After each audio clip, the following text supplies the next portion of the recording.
بسم الله الرحمن الرحيم. الحمد لله وصلى الله وسلم على نبينا محمد وعلى آله وصحبه أجمعين. السلام عليكم ورحمة الله وبركاته. دليل بين بين هذا درس التتبري هذا دفتر من دروس اللغة العربية من درس التتبري درس من دو جلون جنجنا ande hakkude nakira be ma'arifa. To en mbi nakira ɗum ɗon bana en ɗon mbiya be français indéfini, ma'arifa bo ɗum défini. To ha arabiya kalima to ɗon mari alif be lam, kaliman man ɗo ha ragare muɗum masde a tawan masde gotel wonata. To wala alif be lam bo a tawan jalɗe ragare man bana waɗanima haɗo: baytun albaytu, kitabun alkitabu, qalamun alqalamu, jamalun aljamalu. Kalimaji ɗo ka pat en darino ɗum en dari bo ma'ana majum. Ai baytun nde wala alif be lam ɗo wurtiri be jalɗe. Baytun kalima albaytu ni kama manda kalima to ni hande wala alif be lam maran tanwin, to ɗon mari alif be lam bo maratako tanwin. Tanwin ɗo kamɓe mbiyata jalɗe. To baytun ma sare, kalam bo bindirgol, kitab deftere, jamal ɗum ngeloba. ɗon en darino kalimaji man. Alqalamu maksurun, alqalamu layi alqalamu de qalam ɗo mari alif be lam, alqalamu to amma maksurun ay maksurun ta maksurun. To haɗɗo ɗo bindirgol gewangol. To albabu maftuhun,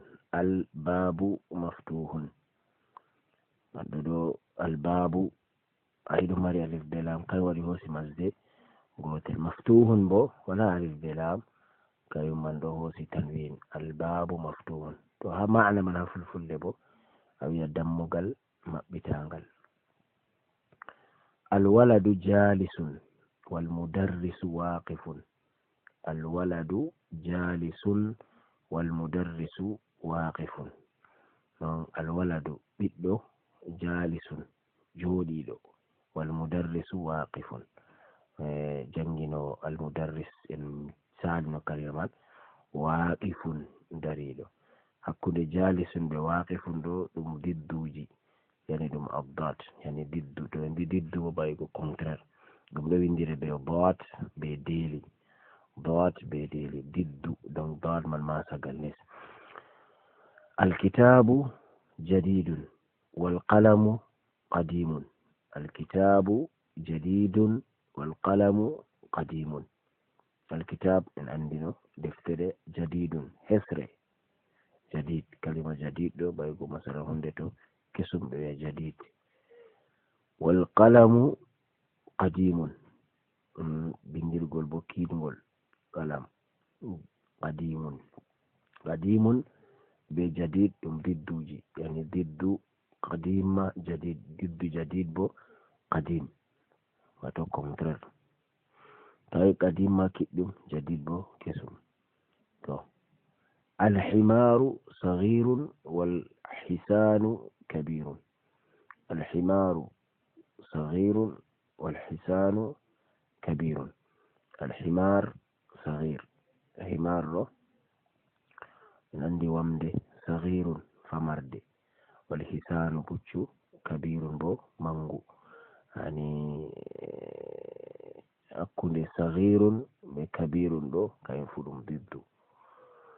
Alkursiyu maksurun, alkursiyu maksurun. Alkursiyu en jangino kalima man. Alkursiyu ɗum korowal, maksurun yani gewaɗo, yani korowal gewangal. Almindilu wasikhun, ta jangira wasikhun malli wasikhun la almindilu wasikhun ɓurna fu jangoɓe to ay ɓe jangira kalima wasikhun ɗo goɗɗo jangiran wasikhun malli ma wasikhun kalima sai to ayi ɗo babal foɗugo ɗon ndena foɗata to babal foɗugo wala ta foɗa jokkindira kalima man tan almindilu wasikhun mindil kay min mbiyata mouchoir wasikhun bo wato nyoroɗo mari salte kay min mbiyata wasikhun alma'u baridun alma'u baridun yani alma'u ndiyam baridun pewɗam alqamaru jamilun alqamaru kaɗan andi lewru jamilun yani wondu lewru man ɗo woɗi jamil kalima jamil bayugo boɗɗum albaytu qaribun walmasjidu ba'idun albaytu qaribun qaribun ɗo ɓadi walmasjidu ba'idun ba'idun bo ɗo dayi kalima qaribun be ba'id bo ɗum didduji alhajaru thaqilun walwaraqu khafifun alhajaru thaqilun walwaraqu khafifun alhajar hayre en jangina ɗum thaqilun to ɓe mbi thaqil ɗo baygo to hunde ɗo pesa wane yani tedduɗum yani hayre teddunde yani nde ɗo teddi walwaraqu non ɗerewol waraq ɗo ɓe ɗon mbiya ɗerewol mallima ɓe ɗon mbiya haako leɗɗe fu ɓe ɗon mbiya waraq bana a wiyata feuille khafifun bo ɗo ɗelmi donc kayen bo ɗon wato hande léger to ɓe wi saqil bo ɗon lourd yani ɗo teddi to khafif bo ɗon wato hande tedday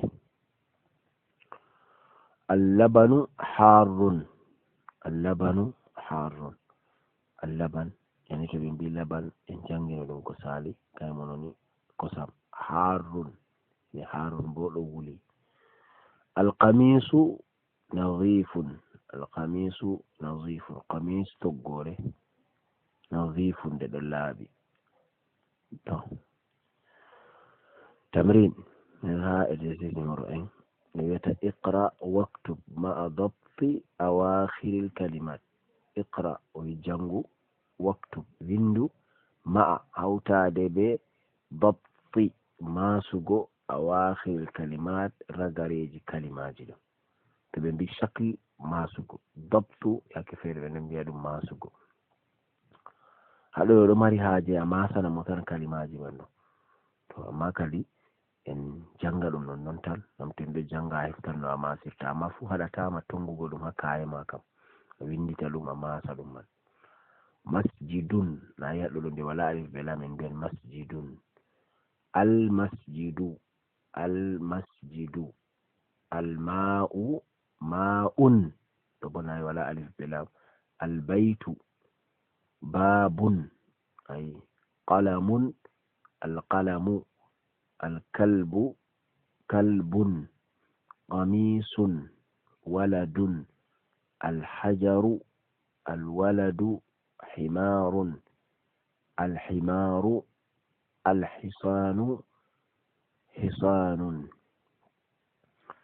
to haɗɗo bo banni man fayin a wiyata iqra waktub haɗɗo bo a winda fayin a janga a windita ɗum a janga bana no windiri ɗo a windita nden bo a lora a janga fayin almaktabu maksurun almaktabu maksurun almudarrisu jadidun alqamisu wasikhun allabanu harrun allabanu baridun afwan اللبن بارد المسجد مفتوح الحجر كبير اللبن بارد الماء حار والماء حار الإمام جالس والمدرس واقف القمر بعيد المنديل nadhifun ay a windi a jangi banni a repeta ɗum kalimaji man to en andi kalimaji man ɗo ɗi pat maji en laari no ma'ana man en wala haje lornugo haɗo bo fayin tamrin je numéro 3 ɓe wiyata imla alfaragh imla ɗo baygo hebbunu a hebbina alfaragh nokkure ferewnde alfarag ɗo nokkure ferewde fima yali ha ko warata ɗo hako tammi waɗugo ɗo bi wadi be waɗugo alkalima kalimawol almunasiba je yadata min alkalimati taliya ibgo kalimaji garoji ɗo ɗum a hebbina ha babal toɓɓe toɓɓe waɗi ɗo nda kalimaji fere bo wannima ha dow ɗo a wata kalima je yadata be man. To masalan ha je raqam awwal a wi'ayo je arande ɗo a wi'a alhajaru a ɗaɓɓita ha kalimaji jeego je waɗi ha dow man ɗo je yadata kam thaqilun, alhajaru thaqilun ɗon hayre teddunde. To nden ɗiɗabol albabu aɗa ɗaɓɓiti a tawan ɗo yada be maftuhun, albabu maftuhun. Alqamaru a tawan ɗo yada be jamilun, alwaraqu a tawan ɗo yada be khafifun, almindilu ɗo yada be wasikhun, allabanu nden harun. To ha je lamba nayi kayum bo wi imla alfarag fima yali bi wadi kalimatin munasiba. Imla en bi hebbin alfarag nokkure ferewde fima yali ha ko warata ɗo bi wadi be waɗugo kalimatin kalimawol munasibatin je yadata. Ayi babal man ɗo ferwi mere to hatton ɗo ha to ka waddanima kalimaji ɗi a hutinirta amma ha ɗo waddinayma wato bayigo tiɗal ma on huwa kadi a huwa be tiɗal ma. Tayyib nadhifun, baridun, ba'idun, jalisun, qadimun, maksurun, qaribun, waqifun, kabirun, jadid. To haɗo ɗo habdu a waɗa be hore ma tiɗa a waɗa ɗum be hore ma a ɗaɓɓita kalimaji je yatata a lorti a jangini a foti a waɗa ɗum tamrin je lamba nayi ɗo kam waɗintama habdu be hore ma a waɗa an man a yi'a a hosa ɗum a lorta ɓawo a larta to yaadi.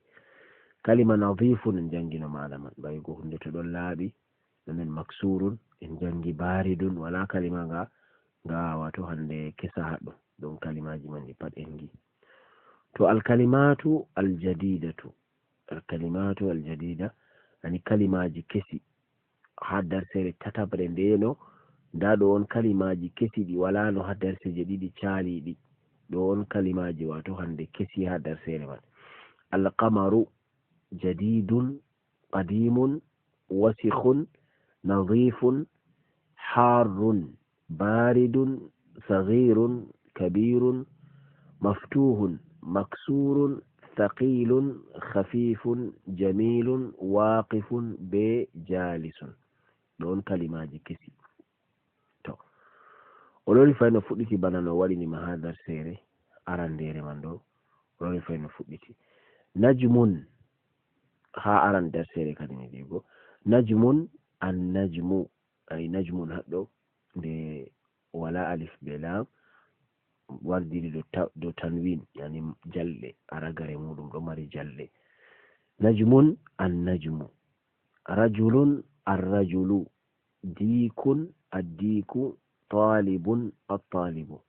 najmun en larino, rajulun en yi, kalima dikun tema kaymon en ɗuɗai ɗumanugo dikun en mbiyan be fulfulde kam asugumri yani gertogal amma ta ya fulfulde gertogal nayi hosan ɗiɗi pat to amma ta wi asugumri yani hande ɗo gortogal latingal zakar na unsa ngam unsa kam ɓe mbiya dajjaja yani masalan bana ta wi femel ma ɓe mbiya dajjaja malbo ɓe mbiya dikun. talibun bo etidiyan at-talibu.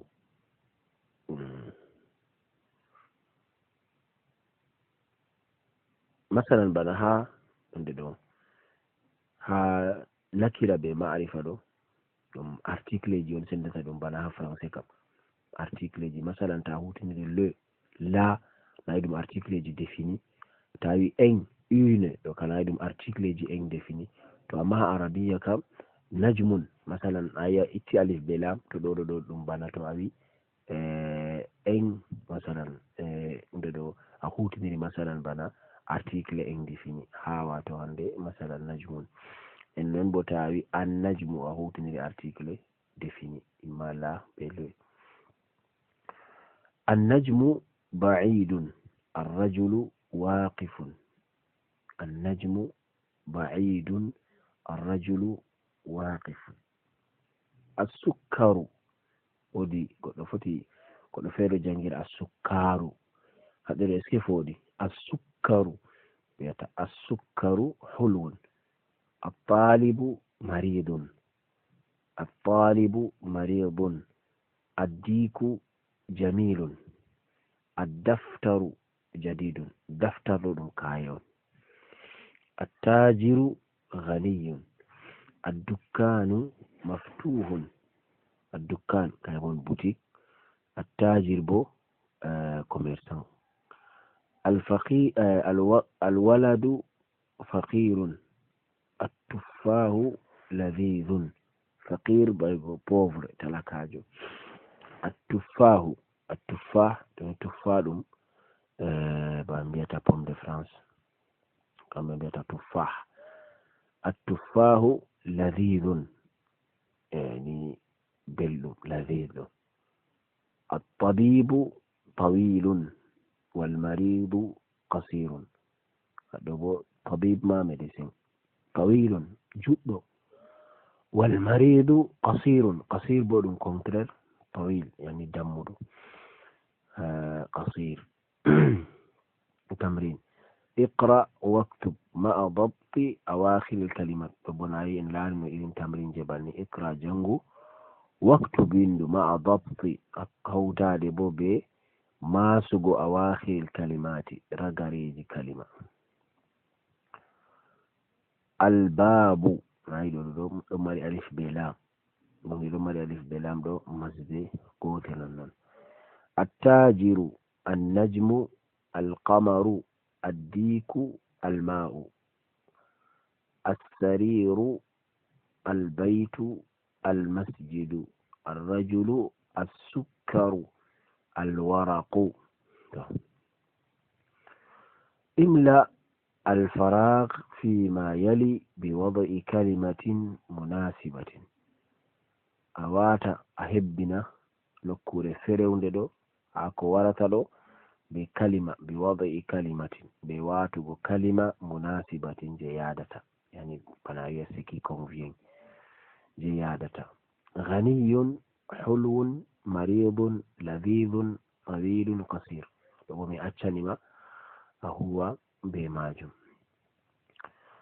nonnona ɗo o wiyata ikhtar kalimatan min alqa'imati ba تناسب الكلمة التي في القائمة ألف قائمة دو باي يقول لست دا لست جيرو دي ب با لست جمان دون دي أهوسا كلمة هاجي دو أريليا دوم بكلمة كلمة اختر عند تناسبه أريليا دوم أهوسا ديدا دوم يا هوتين دوم بكلمة جيادة بني أولتها كلمة جيبو بات ألمر كلمة الطالب الدكان التفاه الماء الحجر القلم كما فتيا هوتين تابي الطالب لا فتيا بي مريض الطالب مريض الدكان مفتوح دكان كان بي بوتيك التفاه بو لذيذ لذيذ الماء حار الماء حار الحجر ثقيل القلم مكسور الكلمات الجديدة كلمات كسي الكلمات الجديدة هدار سيرين ديدو يعني دقا وديني ما كلمات كسي هاتو هاوال قهدو بديني ما كلمات كسي مالوني خلون كايويته بلو كلمة لو غوتل معنى من غوتل بي لذيذ تاي خلون بي لذيذ غوتل خلون بلو تبين كلمة جدو ماري معنى غوتل بو بلن بيالي بفرنسي كان بيا سينونيم be arabiya bo en mbiya muradif en larini ɗum ko sali. hulwun mariyudun bo nyawɗo. addukkanu butik. ghaniyun jaynitiɗɗo, mana man ɗo goɗɗo ɗon rich. tawilun juɗɗo. faqirun talakajo. qasirun dammuɗo. attuffahu en mbi kayumɗo ɗum pomme de France fruiji ɗo. to ɗo bo o wiyata alhurufu alqamariya walhurufu alshamsiya. alhurufu alqamariya walhurufu alshamsiya. to alhurufu alqamariya ko ɓe nufata be hurufu alqamariya be hurufu shamsiya, masalan ha inɗe pat, ha inɗe ha lunga arabiya to a windan inɗe man masalan malli bo a jangan ɓawo alif be lam kam na en mbi ɗum kayum kalum article. alif be lam ɗo har fere nde warata ɓawo alif be lam to ɗon mari siddere, ɗon mo wala siddere ma ɓe mbiya ɗon nder huruful qamariya. kayum ka yake nden laamu man ɗo to aɗon lafza kare man laamu huwan, don laamu ɗo maran hunde. laamu man to aɗon lafza ɗum ɗo ananan laamu man wurti. tawi hurufu shamsiya bo laamu man ɗo huwata daga alif ni sai a janga tan har fere tatabre man. masalan bana ta huruful qamariya tawi al abu, ayi al lamɗo na wurti al, a wiya al abu to aɗo janga ɗo al abu, ayi. to amma je shamsiya a wiyata al tajir, lamɗo a wanginta, nden a wiya at a dilla direct daga a dilla direct hatta at tajiru, ani banni a jangirta ɗum. ta jangira al tajiru dow ɗum lahal, sa wiya at tajiru. kala kalima je wa'i banni pat laamu man ɗo nayi alif be lam man to huwatani ɓe mbiya ɗum ɗon nder hurufu shamsiya. to har fere man ɗo ɓe mbiya ɗum ɗon nder hurufu shamsiya. ha lunga arabiya bo alphabeji arab no gasi jetati. to shamsiya be qamariya man ɗo sendi ɗum kalkal, ɗo 14 ɗo 14. ha tawi ɗum pat bannin ita bana hamza nayi ɗum ɗon nder al a abu, nawi a wiyata wato hande a jangata ko lamɗo, mana laamu man ɗo wurtan al abu, na bana ha a attajiru. al abu ɗo to mbi bana baba, kam ɓe mbiyata al abu, ana yo ɓe français le père. al babu aljannatu, aljanna kam ba je en andi go. al janna nayi lamɗo wurti. al himar nden kam haɗo ɗum ɗon nder huruful qamariya. al khubzu kay fu ɗum ɗon nder huruf qamariya. haɗo ko waɗi ngam laamu man ɗo wurti a wi al khubzu bo ɗum peng, aka fere gatowe fu ɓeɗon mbiya ɗum al khubzu. al ainu yani ain ɗo fu ɗum ɗon nder huruf al qamariya. al ainu yitere, yani to gote ɓe mbiya al ainu, ngam to ɗiɗi gite ɗiɗi pat ɓe mbiya no al ainani, amma gote ɓe mbiya al ainu. al ghadha yani arab en ɗon mbiya al ghadha ɗo ɓurna fu ɗum nyamdu ndu ɓe nyamata caka nange, bana nyamdu midi kayum ɓe ƴonata al ghadha. al famu kayum faɗo fu ɗon nder huruf al qamariya. al famu ɗo bo hunduko. al qamar yani alif be lam man ɗo nayi ɗo huwa al qamaru. al kalbu. al ma'u. al waladu. al hawa'u, hawa ɗo ɗum hendu ɗo wi'a be français vent, ani hendu ɗo dogga. al hawa'u. al yadu ay yadu ɗo bo ɗum jungo, ani jungo woto ɓe mbiyata al yadu. to ha hurufu shamsiya bo en binane makkan kam lamɗo do'a, laamu huwata. at tajiru a wiyata al tajiru, yani attajiru tajir kan jangino commerçant. Athawbu a wiyata al thawbu a wurtinta lamɗo, a howata ko lamu man ɗo, innama daga alif ni a hota ha harfe tatabre man. Athawbu kare mboto ɓe mbi athawbu koltal yani lumse. Addiku ayi daga a sai a dilli ha dal, addiku to nden bo ayi ɗum ɗo mari siddere, dik jangina ɗum. Azahabu ɗo kangeri yani kambeta or, azahabu kangeri. Arrajulu azahra ɗo ɗum en mbiya pindi leɗɗe, bako ɓendarloje fuɗa leggal a tawan wodi je ɗon wurta bako ɓendude ɗo man ɗo wurta kamɓe yonta azahra. Yake fere bo ɓe ɗo yi'a ɗum fleur fo. Assamak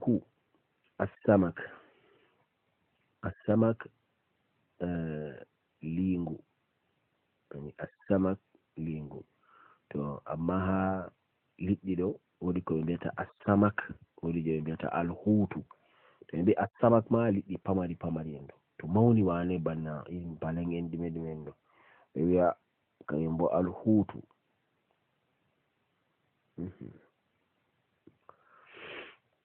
Ashamsu samak kam lingu. Ashamsu nange. Asadru bo wiɓɓere, yani dow wiɓɓere ɓe mbiyata asadru. Addayfu dot jangira be dot, tawi addayfu hawtindira deli ɗum dot. Addayfu dayf kañum woni koɗo.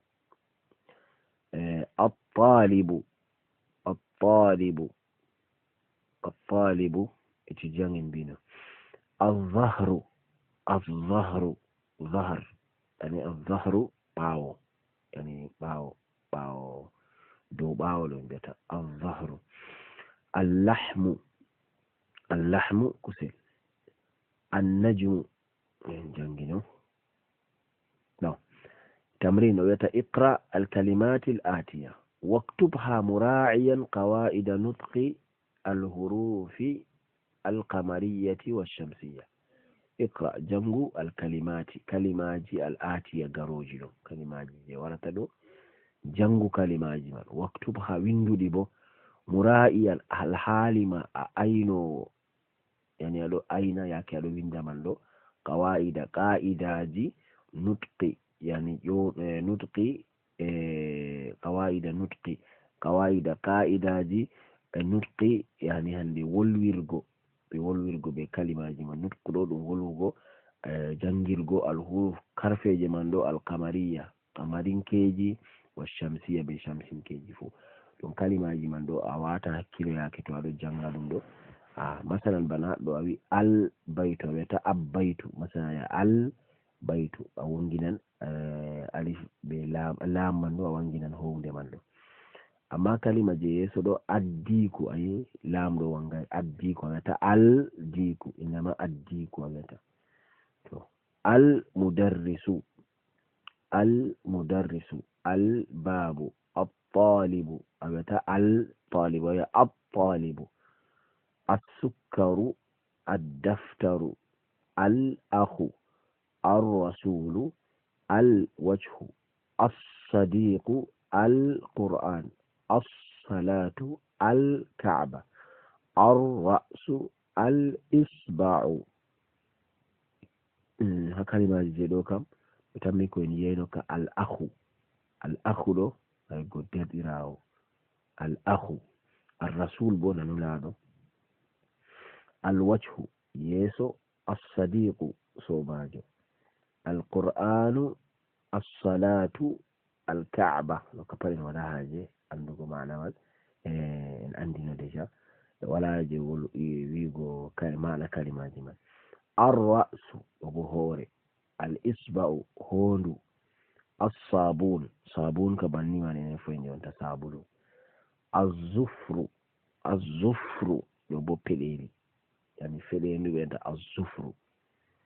Al-fajru az-zuhru no kapar wakkatiji العصر، العصر، المغرب، العشاء. daidai kula da yana huruful kamariya da shamsiya do malugo karfeji man kai mun boddum da yake o walni ma liste man do kala kalima fu o walni ma karfeji mudum ha aran aran man do do habda a hunya kalimaji man a hunjini hoytante ha lafzugo man ha malugo wani lafzuji man to ni kadi do on ko jomirawo subhanahu wa ta'ala fondi en sallallahu wasallam ala nabiyina muhammadin wa ala alihi wa sahbihi ajma'in. والسلام عليكم ورحمة الله وبركاته.